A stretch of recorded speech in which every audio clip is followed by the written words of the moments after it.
Mensagens que edificam. O comentário de Carlos Henrique Silva.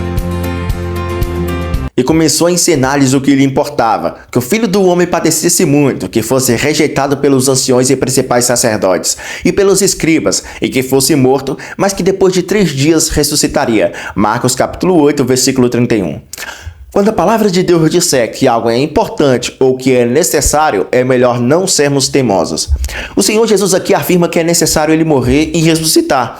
Mas enquanto o Senhor Jesus explicava que era necessário que ele fosse rejeitado pelos anciões, pelos príncipes dos sacerdotes, pelos escribas e depois morrer e ressuscitar, Pedro repreende o Senhor Jesus no versículo 32 e dizia abertamente essas palavras. E Pedro tomou a parte e começou a repreendê-lo. Marcos capítulo 8, versículo 32.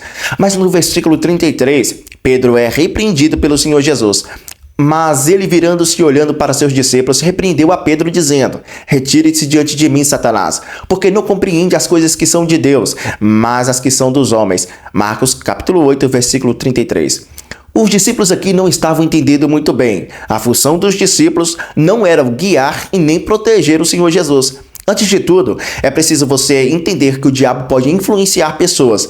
Ele não precisa conhecer os nossos pensamentos para saber como pensamos e nem precisa interferir de forma direta em nossa mente para nos dar sugestões. Tudo isso é possível fazer apenas com técnicas de psicologia e indução. E para você saber como ele age, basta analisar a Bíblia. E então, desde já, eu peço que você apague da sua cabeça aquela imagem que nós temos do diabo, de cor avermelhada, chifrinhos e com a cauda comprida e com um garfinho na mão. No Jardim do Éden, o diabo não se manifestou como humano, porque ele sabia que tanto Adão como Eva sabiam que eles eram os únicos humanos. Então se manifestou como serpente, e é assim que ele continua agindo e com o mesmo objetivo que é enganar. Então podemos chegar à conclusão que o diabo age mais na espiritualidade do que na imoralidade. E do mesmo modo, agem as pessoas influenciadas por ele. Olha só que a palavra de Deus nos diz: porque tais falsos apóstolos são obreiros fraudulentos, transfigurando-se em apóstolos de Cristo. E não é maravilha, porque o próprio Satanás se transfigura em anjo de luz. Não é muito, pois, que os seus ministros se transfigurem em ministros da justiça, o fim dos quais será conforme as suas obras. 2 Coríntios capítulo 11, versículos 3 ao 15. E para isso o diabo usa a própria Bíblia, assim como ele fez quando estava tentando o Senhor Jesus Cristo no deserto. Mas a palavra de Deus nos orienta a nos revestirmos da armadura de Deus.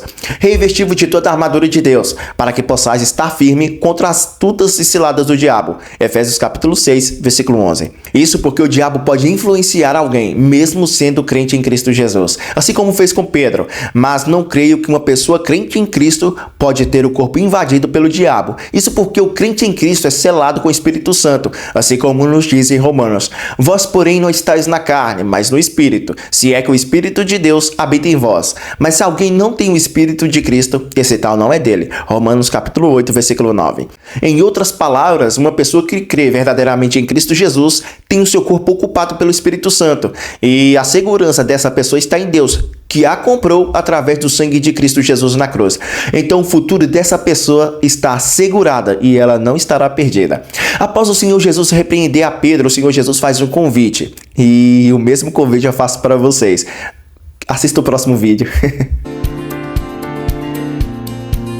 Mensagens que edificam. O comentário de Carlos Henrique Silva.